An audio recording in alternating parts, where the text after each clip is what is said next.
छत्तीसगढ़ में चुनाव के ठीक पहले बीजेपी आरोप पत्र जारी करने जा रही है। इन आरोप पत्र के माध्यम से बीजेपी जनता के बीच जाएगी और 2023 विधानसभा चुनाव में सरकार पर आरोप लगाती हुई नजर आएगी। बीजेपी के आरोप पत्र पर छत्तीसगढ़ में सियासी पारा भी गर्म होता जा रहा है। एक तरफ जहां बीजेपी आरोप पत्र जारी करने जा रही है, तो वहीं दूसरी ओर कांग्रेस बीजेपी का काला चिट्ठा जारी करने की तैयारी कर रही है। छत्तीसगढ़ में चुनाव नजदीक आने के साथ ही केंद्रीय गृह मंत्री अमित शाह प्रदेश की कमान संभालते हुए नजर आ रहे हैं। अमित शाह लगातार छत्तीसगढ़ का दौरा कर चुनावी रणनीतियां तैयार कर रहे हैं। बीते 3 माह में अमित शाह का अब 5वां दौरा होने जा रहा है। अब तक अमित शाह अपने दौरे के दौरान बीजेपी दफ्तर में बड़े नेताओं के साथ बैठकर रणनीति बनाते हुए नजर आए। पहली बार बीजेपी दफ्तर के बाहर आयोजित कार्यक्रम में अमित शाह शामिल होंगे। इस दौरान अमित शाह कांग्रेस सरकार के खिलाफ आरोप पत्र जारी करेंगे। कहा जा रहा है कि इस आरोप पत्र में 70 बिंदुओं को शामिल किया गया है, जिसमें भ्रष्टाचार, वादा खिलाफी और विफलताएं शामिल हैं। इन 70 बिंदुओं में कथित रेत माफिया, खनिज माफिया, कोल घोटाला, शराब घोटाला, गौठान घोटाला, पीएससी, व्यापम गड़बड़ी, ट्रांसफर पोस्टिंग में धांधली सहित अन्य बिंदु शामिल किए गए हैं। अमित शाह जी का छत्तीसगढ़ दौरा प्रस्तावित है। पहले दिन वो संगठनात्मक बैठकों में हिस्सा लेंगे, मार्गदर्शन देंगे और फिर कांग्रेस सरकार, भूपेश बघेल सरकार के खिलाफ आरोप पत्र जारी करेंगे। पंडित दीनदयाल ऑडिटोरियम रायपुर में माननीय अमित शाह जी के आने की तैयारियां पूरे जोर शोर से चल रही है और उनके आने से कार्यकर्ता तेजी के साथ चुनावी काम में और आगे बढ़ेंगे। उनके मार्गदर्शन में छत्तीसगढ़ में हम नवंबर 2000 विधानसभा के चुनाव में जीत की ओर अग्रसर है। बीजेपी के आरोप पत्र के जवाब में कांग्रेस ने भी अपनी तैयारी शुरू कर दी है। बीजेपी के आरोप पत्र के खिलाफ कांग्रेस अब भाजपा का काला चिट्ठा जारी करने की तैयारी कर रही है। माना जा रहा है कि बीजेपी के आरोप पत्र के साथ ही कांग्रेस भाजपा का काला चिट्ठा जल्द जारी करेगी। भारतीय जनता पार्टी किस बात का आरोप पत्र जारी करेगी? देश की अकेली ऐसी राज्य सरकार है जिसने अपने जन घोषणा पत्र में से 98% वादों को पूरा किया। 36 में से 34 वादों को हमारी सरकार ने पूरा किया। अकेली ऐसी सरकार है जो सरकार बनने के बाद लगातार सारे के सारे उपचुनाव को जीती है। किस बात का आरोप पत्र जारी करेंगे? रोजगार युवाओं को सबसे ज्यादा छत्तीसगढ़ में मिलता है।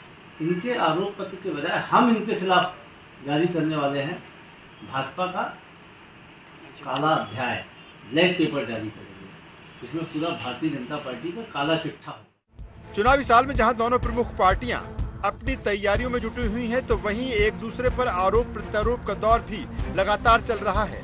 बीजेपी जहां कांग्रेस सरकार के खिलाफ आरोप पत्र जारी करने जा रही है, तो वहीं इसके जवाब में कांग्रेस भाजपा का काला चिट्ठा खोलती हुई नजर आएगी।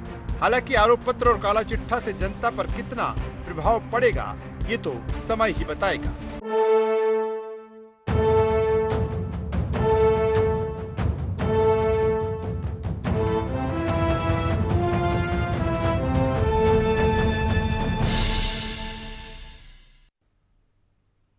नमस्कार, गोहार छत्तीसगढ़ आरोप पत्र वर्सेस काला चिट्ठा में आपका स्वागत है। मैं हूं राजेश सक्सेना। आज इसी मसले पर, इसी मुद्दे पर बातचीत होगी, चर्चा होगी, डिबेट होगी, लेकिन उससे पहले देख लेते हैं गोहार पॉइंट्स। क्या अमित शाह के दौरे बीजेपी को दे रहे संजीवनी? कांग्रेस के खिलाफ बीजेपी के आरोप पत्र में है कितना दम? क्या आरोप पत्र से जनता को साध पाएगी भारतीय जनता पार्टी? काला चिट्ठा से कांग्रेस को कितना मिलेगा फायदा? तो ये अहम बिंदु हैं, पॉइंट्स हैं गोहार के आज की, और इसी के इर्द गिर्द इसी पर हमारी आज ये चर्चा होगी, डिबेट होगी। जिस तरह से छत्तीसगढ़ में जो चुनावी समर है और इस समर में तमाम सारे मुद्दे हैं, और इन मुद्दों के बीच चाहे सत्ताधारी दल कांग्रेस हो या फिर विपक्ष में बैठी भारतीय जनता पार्टी, तमाम सारी तैयारियों के साथ, तमाम सारी रणनीति के साथ आगे बढ़ रहे हैं। और अब आरोप पत्र बनाम काला चिट्ठा पर ये चुनावी जो राजनीति है, जो चुनावी सियासत है, उस पर जाती हुई दिख रही है। दूसरी तरफ अगर भारतीय जनता पार्टी की बात करें तो भारतीय जनता पार्टी छत्तीसगढ़ में अपने शीर्षस्थ नेतृत्व के साथ आगे बढ़ रही है। पीएम नरेंद्र मोदी का वहां पर दौरा हुआ, जेपी नड्डा का हुआ और देश के गृह मंत्री अमित शाह कई बार चुनावी रणनीति पर वहां पर जो चर्चा है, बातचीत है अपने पदाधिकारियों से, वो कर चुके हैं। लेकिन जहां अब भारतीय जनता पार्टी आरोप पत्र के जरिए तकरीबन 70 से 71 आरोप हैं, उसकी एक लंबी सूची है, वो लेकर अमित शाह के जरिए सामने आ रही है, वहीं कांग्रेस कह रही है कि हम काला चिट्ठा लेकर आएंगे कि जब आपकी सरकार थी तो फिर आपने क्या किया। लेकिन सवाल यह भी यहां पर उठता है कि जब भारतीय जनता पार्टी सत्ता में थी तो तमाम सारी ऐसी चीजें रही होंगी और यही कारण है कि कांग्रेस को अवसर मिला। इन तमाम सवालों पर आज चर्चा होगी, बातचीत होगी। चर्चा शुरू करें उससे पहले अपने मेहमानों से आपका परिचय करा देते हैं, तारुफ करा देते हैं, फिर चर्चा को, इस डिबेट को हम आगे बढ़ाएंगे। 3 मेहमान हमारे साथ इस चर्चा में हैं। हमारे साथ में हैं नितिन भंसाली जी, प्रदेश प्रवक्ता कांग्रेस, स्वागत करूंगा नितिन जी आपका। हमारे साथ में हैं निश्चय वाजपेयी साहब, प्रदेश प्रवक्ता भारतीय जनता पार्टी। निश्चय जी आपका स्वागत है। वरिष्ठ पत्रकार, राजनीतिक विश्लेषक के शर्मा साहब हमारे साथ में है। के शर्मा साहब आपका भी स्वागत करता हूं। और मुझे लगता है कि मैं इससे पहले कि कांग्रेस और बीजेपी के पास में आऊं, क्योंकि दोनों अपने अपने तीर लेकर बैठे हैं। एक कह रहे हैं हम आरोप पत्र लेकर आ रहे हैं और दूसरा कह रहे हैं हम काला चिट्ठा लेकर आ रहे हैं। के शर्मा साहब, हम आपसे समझना चाहेंगे कि अब ये जो लड़ाई है, ये जो जंग है छत्तीसगढ़ की, जिस पर आप पहुंची है, आरोप है एक तरफ 70-71 और दूसरी तरफ वो काला चिट्ठा है इससे पहले शासन का भारतीय जनता पार्टी का, क्या कहेंगे? आरोप पत्र देखिए तो अभी कुछ महीने पूर्व जो विधानसभा का सत्र समाप्त हुआ है उसमें अविश्वास प्रस्ताव आया था और 109 बिंदु थे। तो 109 बिंदु में से 70 में कैसे आ गए? क्या कुछ आरोप को कम किए हैं कि जोड़े हैं? 39 आरोप जो थे उनका क्या हुआ? एक तो भाजपा के लिए एक बात रहेगी। दूसरी चीज है कि जो राजनीति के चाणक्य कहे जाते हैं, उनका लगातार छत्तीसगढ़ दौरा आता है और भूपेश बघेल भी बार बार इस चीज को समझ के ये कहते रहे कि आपने पिछले 60-65 पार की बात कही थी, हम 68 सीट पर आ गए थे और इस बार हम 75 पार जाएंगे, ये उनका दावा है। और ये आजमाए हुए बाजू हैं, ये जो बार बार अमित शाह के लिए भूपेश बघेल जी कह रहे हैं, ये भी एक महत्वपूर्ण बात है। क्या उनकी रणनीति को पूरी तरह भूपेश बघेल समझ रहे हैं? क्या आरोप पत्र के माध्यम से भाजपा निश्चित रूप से राज्य सरकार की नाकामी और केंद्र सरकार की उपलब्धि के माध्यम से चुनाव लड़ना चाहते, लेकिन कांग्रेस 15 साल की नाकामी, जिसमें भ्रष्टाचार जो भाजपा महत्वपूर्ण मुद्दा बना के चल रही, लगातार ईडी के छापा पड़ रहे हैं, तो कांग्रेस भी 1 लाख करोड़ घोटाले का आरोप करते हुए, नान घोटाला, चिट फंड, तमाम उस समय के जितने भी इनके पास लिस्ट है 15 साल का गिना रहे हैं।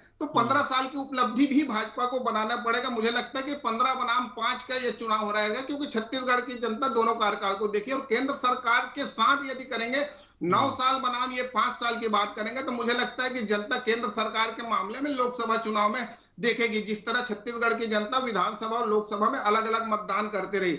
अब आरोप पत्र जो महत्वपूर्ण है उसमें यह देखना होगा कि इसमें जो राम वनगमन पथ है, कृष्ण कुंज की बात है, जो न्याय योजनाओं के माध्यम से, डायरेक्ट बेनिफिट के माध्यम से राशि दी गई उस पर है, या आदिवासियों के जो वनोपज खरीदी का मामला है, या छत्तीसगढ़ियावाद की जो बात कही जा रही है, छत्तीसगढ़ियावाद में छत्तीसगढ़ मॉडल की क्या स्थिति है, इन सब विषयों पर आरोप पत्र में क्या कोई उल्लेख होता है? आदिवासियों के घोटुल को लेकर, राम वनगमन, कृष्ण पद, मतलब धर्मांतरण। चलिए के साहब आता हूं, दोबारा आता हूं के साहब आपके पास में। मैं निश्चय वाजपेयी साहब के पास में आता हूं। निश्चय वाजपेयी साहब, जिस तरह से ये लड़ाई है, आप ठीक है आरोप पत्र, और जिस तरह से के साहब कह रहे थे कि 109 जब अविश्वास प्रस्ताव आप लेकर आए विधानसभा में सत्र के दौरान, फिर अब तकरीबन 70-71 की जो सूची है जिसमें चर्चा वहां पर हो रही है, और ये भी लड़ाई है कि 15 साल बनाम 5 साल, क्या किस तरह से जनता के बीच में चीजें पेश करेंगे आप? देखिए ऐसा है भाई साहब, जहां तक आरोप पत्रों का प्रश्न है तो वो तो भूपेश बघेल जी की सरकार पे छत्तीसगढ़ के समाज का प्रत्येक वर्ग एक एक आरोप पत्र लगा रहा है। कुछ लोग जो हैं, जो घोषणाएं इन्होंने की थी, जिन घोषणाओं को गंगा जल की कसम खा करके इन्होंने बोला था कि हम पूरा करेंगे, लोगों को लुभाया था और उसमें इन्होंने लोगों को धोखा देने का काम किया। तो ऐसे तमाम वर्ग हैं, जैसे महिला वर्ग है, महिला समूहों के कर्ज माफी की बात इन्होंने की थी। इन्होंने महिलाओं को शराबबंदी का आश्वासन दिया था और ऐसे तमाम 2 पेज के इन्होंने वादे किए थे जिसपे इन्होंने कुछ लेकिन वो तो लागू कह नहीं रहे किया हैं कि और एक आध सारे दो को वादे- छोड़ दिया जाए, सारे वादे उन्होंने पूरे कर दिए हैं। मैं यही कहना चाह रहा हूं, ये केवल और केवल झूठ है। इन्होंने एक भी वादा पूरा नहीं किया। मैं तो चुनौती देता हूं, जो ये कर्जा माफी बोलते हैं ना, इन्होंने कर्जा माफी लिखा था किसानों का, हम संपूर्ण रूप से कर्जा माफी करेंगे। इन्होंने नेशनलाइज बैंक के कर्ज माफ नहीं किए, ये सच्चाई है, पूर्ण रूप से माफ नहीं हुआ है और एक भी इनका वादा पूरा नहीं हुआ। नहीं तो पूरी जनता सड़कों पे क्यों होती है? अभी हमने देखा सरपंच सारे के सारे जो है वो आंदोलन में थे। 1 लाख सरपंच एकत्र हुए थे और 10,000 सरपंच एकत्र हुए थे और उन्होंने ये बात कही थी कि हमारे गांव में विकास नहीं हो रहा है, हमारी कोई भूमिका नहीं बची। 5 साल से हमको जो है हमारे हिसाब, हमारे अनुरूप से काम नहीं हो पा रहा है गांव में। ऐसे ही समस्त कर्मचारी संगठन, चाहे वो संविदा कर्मी हो, चाहे वो अनियमित कर्मचारी हो, चाहे वो दैनिक वेतन भोगी हो, चाहे वो शिक्षा कर्मी हो, और अभी तो फेडरेशन जो है, अधिकारी कर्मचारी फेडरेशन, जिसमें तमाम जितने संगठन हैं, उन्होंने वादा खिलाफी के विरोध में अपना प्रदर्शन किया हुआ है। इसके साथ साथ आप आंगनवाड़ी कार्यकर्ता देख लें, आप विद्या मितान देख लें, इस तरीके के तमाम जितने लोग हैं सब सड़कों पर हैं। अगर इन्होंने वादे पूरे कर दिए होते तो लोग सड़कों पे क्यों होते? मैं आपसे ये और आपको याद दिलाना चाहता हूं कि युवाओं का भी एक अपना आरोप पत्र है। युवाओं से इन्होंने वादा किया था कि 10 लाख युवाओं को, इन्होंने संख्या दी थी 10 लाख युवाओं को 2,500 रुपए प्रति माह के हिसाब से लेकिन ये बेरोजगारी वाजपेयी भत्ता साहब वो देंगे। कहते हैं कि इस तरह के अगर आरोप है, आप कह रहे हैं कि ये जनता के आरोप है, ये अलग अलग वर्गों के आरोप है, फिर वो कहते हैं आपके चीजों को लेकर कि फिर जो उपचुनाव हुए हम कैसे जीत गए वो? अरे तो भाई चुनाव तो आप वादों से जीते। चुनाव आपने जो वादा की उससे आपने चुनाव जीते, और जो आपने वादा खिलाफी की है उससे आपके पांव उखड़ गए और आप चुनाव हारने वाले हैं। हम तो वही कह रहे हैं। मैं तो ये कह रहा हूं कि जो पीएससी घोटाला किया इन्होंने, युवाओं के जो पद बेच खाए पीएससी के, और जो बेरोजगारी भत्ता में इन्होंने वादा किया था उसमें प्रत्येक युवा को 1.5 लाख रुपए मिलना चाहिए था। इस हिसाब से 10 लाख युवाओं का 15,000 करोड़, और जब इनसे आंकड़ा मांगा गया कि बेरोजगार कितने, तो 18,79,126 बेरोजगारों की संख्या चलिए सर, विधानसभा में आता हूं उसके हिसाब से सर, 28,000 दोबारा आपके करोड़ से पास में ज्यादा आता पैसा हूं। इन्होंने नहीं दिया। नितिन भंसाली साहब हमारे साथ में, उनसे भी जवाब ले नहीं लेता भैया हूं। सुनिए, नितिन तो अभी तो भंसाली आरोप साहब, पत्र शुरू हुए हैं। आप आरोप, राजेश भाई, जी अरे अभी तो जी किसानों सर, के आरोप आता हूं पत्र, अरे वो तो फिर पूरा सत्र के दौरान भी सारी चीजें नहीं आ पाई। मुझे लगता है इस 25 मिनट की डिबेट पे क्या आएंगी। ठीक है, हमारी चर्चा जारी रहेगी। मैं सीधे नितिन भंसाली साहब के पास में आता हूं। नितिन साहब, अगर आप वो आरोप, एक लंबी सूची लेके चल रहे हैं, हालांकि के शर्मा साहब जिस तरह से कह रहे हैं, हालांकि सूची अब कुछ कम हो गई है पहले के मुकाबले। आप काला चिट्ठा, अगर काला चिट्ठा शब्द पर भी हम अगर गौर करें और उसको सोचे तो एक ये शब्द बड़ा खतरनाक टाइप का लगता है। क्या ऐसी चीजें हैं? हालांकि ये भी सही है कि आप काला चिट्ठा लेकर आ रहे हैं और 2018 विधानसभा चुनाव में कुछ चीजें ही रही होंगी कि जब भारतीय जनता पार्टी को प्रदेश के मतदाताओं ने, जनता ने नकारा, वो आपको मौका मिले। क्या है अब इस बार आपके पास में?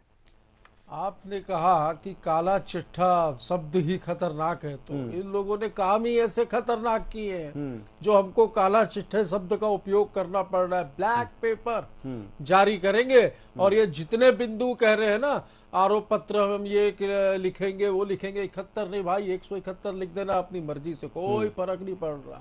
हर बिंदु का बिंदुवार जवाब देने के लिए मैं तैयार बैठा हूं, हमारी पार्टी तैयार बैठी। फिर से डिबेट में बुला लीजिएगा। अभी तो आरोप पत्र जारी नहीं हुआ है, पर ये आरोप पत्र जारी कर ले। ये तो पत्र लेके बैठेंगे, मैं बिना पत्र लिए बैठकर इनके काले चिट्ठे आपको गिना दूंगा। मुझे ये बताए अच्छे दिन आ गए क्या इनके? मुझे लगता है नहीं आए होंगे, हो सकता है इनके पर्सनली आ गए हो अच्छे दिन, तो मुझे नहीं पता। क्या महंगाई कम हुई? क्या 100 दिन में महंगाई कम करने का वादा किया था? काला धन लाने का वादा किया था? बहुत सारे ऐसे वादे थे। चंद पूंजीपतियों के हाथों ये सरकार बिक गई केंद्र की, और हम आए अब राज्य की, राज्य सरकार की बात करें। अभी बड़ी ताव से मेरे साथी प्रवक्ता कह रहे थे बेरोजगारी भत्ते की बात की, तो 2003 का मैनिफेस्टो तो नहीं, ये संकल्प पत्र कहते हैं। संकल्प लेते हैं और संकल्प लेते हुए कहा था कि हम प्रति आदिवासी को एक जर्सी गाय देंगे जो 10 लीटर दूध देगी। हर बेरोजगार को 500 रुपए भत्ता देंगे। हर आदिवासी परिवार से एक व्यक्ति को सरकारी नौकरी देंगे। पूछ लीजिए दिया? नहीं दिया। ये अभी मुझे कह रहे थे आपकी डिबेट में कि गंगा जल हाथ में लेकर इन्होंने कसम खाई, तो ये पवित्र जल है, गंगा जल तो नहीं है। इस जल को हाथ में लेके मैं कसम खा के ये कहता हूं कि हमने गंगा जल हाथ में लेकर किसानों के कर्जे माफ करने की बात कही थी, जो सरकार बनते ही 24 घंटे के भीतर हमने किया। अब ये बोल दे ये हाथ में जल लेकर ये कि हमने ऐसा नहीं कहा था, तो मैं मान जाऊं कि भाई ये वाकई गंगा माता को और पवित्र जल को, गंगा जल को मानते हैं। तो हमने वो वादा पूरा किया। हमने कहा था किसानों का समर्थन मूल्य जो है, हम किसानों की उपज का सही दाम देंगे, तो हमने 2500 रुपये दिया। 65 प्रकार की लघु वनोपज की खरीदी की। आदिवासियों की जो जमीन को इन लोगों ने अधिकृत किया था उद्योग लगाने के लिए, पर उद्योग का एक ईंटा भी वहां पर नहीं रखा गया, उन जमीनों को हमने वापस किया। स्वास्थ्य सुविधाएं, छोटे भूखंडों की रजिस्ट्रियां, ऐसी बहुत सी चीजें हैं जो हमने कही थी। तो 36 वादे जो हमने किए थे उसमें से 34 पूरे किए। ऐसी पहली सरकार देश में होगी जिसने अपने घोषणा पत्र के 98% वादों को पूरा कर दिया है। 2 वादे जो हैं उसमें एक शराबबंदी, जो बार बार ये कहते हैं हाँ हमने शराबबंदी का वादा किया, तो हम पूर्ण नशाबंदी की ओर काम कर रहे हैं इस प्रदेश में, क्योंकि छत्तीसगढ़ जो है ये 8 ऐसे राज्यों से घिरा हुआ है जहां पर शराबबंदी नहीं है। तो इन सारी स्थितियों को देखकर ही एक मजबूत निर्णय इस प्रदेश में लेना होगा। चलिए निश्चय जी छोटा सा जवाब दे दीजिए, फिर मैं केके साहब के पास में आऊंगा। वो कह रहे हैं, आप कह रहे हैं कि वादा खिलाफी की, वादे किए पूरे नहीं किए। वो कह रहे हैं सारे 100%, यानी कि कितना फिगर 34-35 में से 34 का बता रहे हैं। ये तो मैं पहले तो कच्चा चिट्ठा जो शब्द है आपको जो बहुत खतरनाक लग रहा है उस पर बोल देता हूं कि ये जो अभी चालू किया हमारे नितिन भाई ने 2003 के संकल्प पत्र के आधार पे, ये शायद भूल गए कि 2008 का चुनाव उन्होंने उस मुद्दे पे लड़ा था और ये पूरी बुरी तरीके से उसमें हार गए थे। उसके बाद इन्होंने 2013 का भी चुनाव लड़ा था, उसमें भी ये बुरी तरीके से हार गए थे। मैं इनसे आग्रह करना चाहता हूं कि ये जो कच्चा चिट्ठा, अरे नितिन भैया सुनो तो मैं आपके जनता ने ये चलिए राजेश जी आप देखिए कैसे डिबेट कराना है। काले जादू टाइप का कोई होता है, शांत हो जाना हूं, समय मेरा दे दीजिएगा। जो भ्रम बंसाली साहब मैं चाहता हूं 2024 के लोकसभा में मुझे लगता है कि बेहतर तरीके से बातें आ रही हैं और हमारे INA24 के दर्शकों तक पहुंच रही हैं। 1 to 1 आएंगे, अलग अलग आएंगे तो बेहतर रहेगा मुझे लगता है। निश्चय वाजपेयी साहब बात रख लीजिए, मैं आ जाऊंगा भंसाली साहब, दोबारा आ जाऊंगा, इसीलिए मैंने अभी केके शर्मा साहब को नहीं लिया। पूरा टाइम दो इनको आप जी, नहीं बोलिए ना। ऐसे में क्या है, मुझे लगता है कि ये जो समय कम समय रहता है, इस टाइप में भी समय बर्बाद होता है। मैं चाहता हूं निश्चय वाजपेयी साहब बोल ले, फिर मैं आ जाऊंगा भंसाली साहब के पास में, केके साहब के बाद में। ये कहना चाह रहा था भैया कि इतने चुनाव हो गए हैं, 15 साल में इन्होंने विपक्ष की भूमिका निभाते हुए इन सारी बातों को बोला, जनता ने इन पे ध्यान नहीं दिया और ये पिछले 5 साल से सरकार में है। अगर इनके पास कच्चा चिट्ठा होता या कच्चा चिट्ठा में कोई सच्चाई होती तो ये कोई तो दस्तावेज लाते, जैसे 13,000 पेज का दस्तावेज शराब घोटाले में ईडी ने जमा किया कोर्ट में।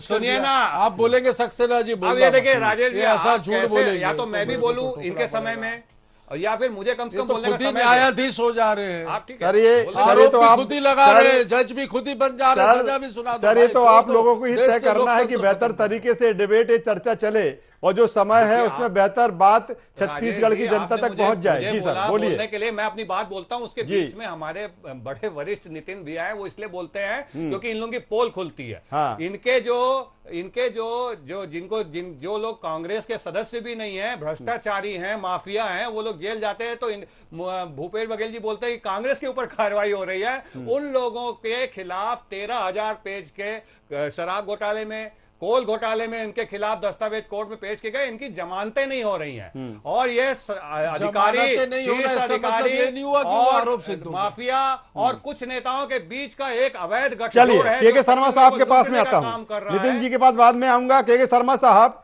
ये जो मुखरता एक समय ये कहा जा रहा था भारतीय जनता पार्टी के लिए, छत्तीसगढ़ में आता हूं छत्तीसगढ़ में ये कहा जाता रहा था कि उस हिसाब से उस मोड पर भारतीय जनता पार्टी नहीं दिख रही थी, लेकिन जिस तरह से केंद्रीय नेतृत्व के बार बार दौरे हुए, ये तमाम सारी चीजें हैं और लंबे समय से हमारी चर्चा भी कई बार आपको से हुई इस बात को लेकर कि सारा कुछ जो रिमोट कंट्रोल है और अब वो दिल्ली से ही है और यही कारण है कि सारी चीजें जो दिख रही हैं भारतीय जनता पार्टी में, चाहे आरोप पत्र हो या फिर रणनीति हो, जो स्ट्रेटेजी हो, उसी का कारण है क्योंकि अमित शाह 5 बार आ चुके हैं। निश्चित रूप से राष्ट्रीय नेतृत्व के लिए छत्तीसगढ़ एक चुनौती है। जिस तरह से कांग्रेस का एक गढ़ बन चुका है, 71 विधायक हैं और उपचुनाव के रिजल्ट भी आप देख चुके हैं, तो कुल मिलाकर के यहाँ भाजपा का नेतृत्व के लिए यहाँ पे छत्तीसगढ़, क्योंकि बार बार बात कही जा रही है कि हम 65 बोले थे 68 हो गए थे, ये एक बड़ी चुनौती है। जो 75 पार की बात कर रहे हैं, 10 से कम भाजपा हो जाएगी, तो निश्चित रूप से वरिष्ठ नेताओं को एक लगातार चुनौती जा रही है। बात यहाँ पे आ रही है कि गंगा जल की कसम को लेकर आखिरी तक चलेगा, क्योंकि आप अंतर किसमें करेंगे, घोषणा पत्र, जन घोषणा पत्र और गंगा जल में अंतर क्या इस बार भी चुनाव घोषणा पत्र में ये बात आएगी, किसको आप गंगा जल, दूसरी चीज है समय सीमा, किसको आप 10 दिन में पूरा करेंगे, किस ये घोषणा पत्र को आप 5 साल में पूरा करेंगे, 4.5, क्या समय सीमा भी बात तय होगी क्या। घोषणा पत्र अभी तक ये था कि ये सरकार ने आत्मसात किया है, इसको किसी भी दल का हो, यदि सरकार ने आत्मसात कर लिया उस पार्टी के घोषणा पत्र को सरकार बनने के बाद, तो उसके क्रियान्वयन की जिम्मेदारी पूरी तरह सरकार की आ जाती है। तो इसमें कितना क्रियान्वयन हो पाया है, ये भाजपा के लिए एक मुद्दा है कि इसका क्रियान्वयन कितना हो पाया, चाहे जमीन वापसी की बात हो, चाहे ऋण माफी की बात हो, चाहे 2800 रुपए धान खरीदी की बात हो रही है, उसमें किसान रकबा की जो बात आ रही है, या जो आपके खाद को लेकर घोटाले, जितने भी प्रकार के, मतलब भ्रष्टाचार और न्याय योजनाएं जो सभी वर्गों के लिए जो काम की है, ये कांग्रेस के लिए एक बड़ा विषय है। और इसके लिए जो छत्तीसगढ़ियावाद, राम वनगमन पथ के साथ विभिन्न संस्कृतियों का, छत्तीसगढ़ संस्कृति का सरकारी संरक्षण मिला है, इसका जवाब किस रूप में आता है, इसमें आरोप किस रूप में सामने लगता है। आरोप के साथ साथ वादा खिलाफी की जो बात कही जा रही, मुझे लगता है 2 बिंदु कांग्रेस छोड़ती है कि 36 में से 34, एक नियमितीकरण और एक शराबबंदी, ये 2 विषय को छोड़ के सबको पूरा कर लिए हैं, ये बात कही जा रही है। तो इसका जवाब भी है, इसमें उप मुख्यमंत्री का बयान भी अलग ढंग से आ जाता है, तो कांग्रेस के भीतर भी एकजुटता की बात है। और अमित शाह जिस तरह से भाई यहाँ छत्तीसगढ़ को निगाह रखे हुए हैं, तो उनकी राजनीतिक परीक्षा छत्तीसगढ़ में होने वाली है। एक बात आती है कि अगर भारतीय जनता पार्टी वो लगातार वादा खिलाफी की बात कर रही है, वो कहती है कि जो इन्होंने संकल्प पत्र में जो वादे किए थे वो पूरे नहीं हुए। दूसरी तरफ कांग्रेस की बात करें, कांग्रेस कहते हैं कि हम वादा पूरा ही तो कर रहे हैं, तभी तो जो उपचुनाव हो रहे हैं हम वो जीत रहे हैं, यानी कि जनता हम पर विश्वास कर रही है। लेकिन अभी भी भारतीय जनता पार्टी का ये है कि पूरी तरीके से नकार रही है, कोई वादे पूरे नहीं हुए। देखिए राजेश जी, पहले एक मार्गदर्शन के रूप में आता था कि घोषणा पत्र हम इस दिशा में काम करेंगे, लेकिन जन घोषणा पत्र कांग्रेस ने जिस तरह आम लोगों से मिलकर के जन घोषणा पत्र तैयार किया, सभी वर्गों को समाहित किया, जिसका परिणाम चुनाव परिणाम में देखने को मिला है। तो इसी को देखते हुए एक मार्गदर्शन के जगह में अब ये लोगों को लगता है कि ये सरकार बनेगी तो ये काम होना चाहिए। ये जो लोगों में, छत्तीसगढ़ के लोगों में खासकर घोषणा पत्र के प्रति जो गंभीरता दिखाई दे रही है, दोनों राजनीतिक दलों को सचेत, दोनों क्या आप पार्टी भी बिल्कुल बेहतर बात की कि शर्मा साहब आप कह रहे हैं कि एक समय ऐसा था चुनाव में हम देखते थे कि जो घोषणा पत्र आता था उतना जनता भी उसको इस हिसाब से नहीं लेती थी, ना उसकी ऐसी स्टडी करती थी, ना समझती थी। लेकिन अब चूंकि युग बदला है, सोशल मीडिया का युग है, तो तमाम सारी चीजें हो, जनता का भी इंटरेस्ट रहता है कि जो सरकार आएगी वो उसके लिए क्या करेगी, और फिर जब आ जाती है तो वो कर रही है कि नहीं कर रही, तमाम सारी चीजें क्योरी उसमें होती है। सीधे नितिन भंसाली साहब के पास में आ जाता हूं।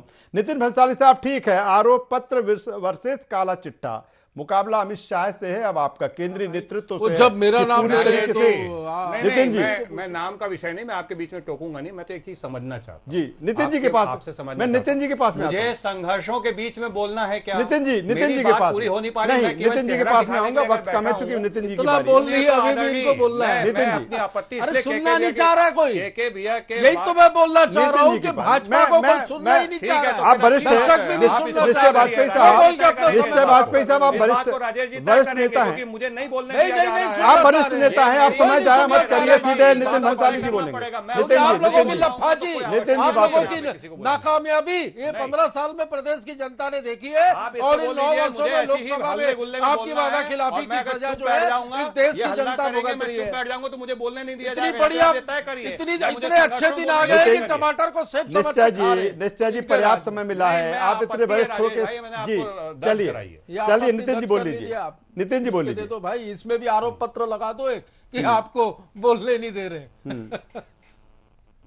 चलिए, वक्त अब हमें इजाजत नहीं देता, और चर्चा के लिए तीनों मेहमानों का धन्यवाद करता हूं, शुक्रिया करता हूं। तो कुल मिलाकर जिस तरह से जो चुनावी समर है छत्तीसगढ़ का, वो धीरे धीरे परवान चढ़ता हुआ नजर आ रहा है।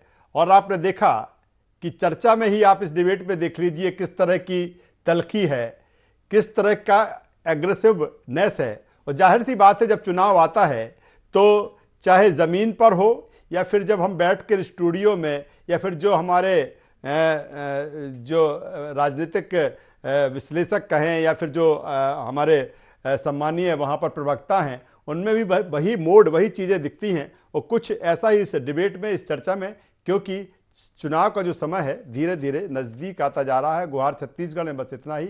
i24 पर खबरों का सिलसिला लगातार जारी है। बने रहिए हमारे साथ। नमस्कार।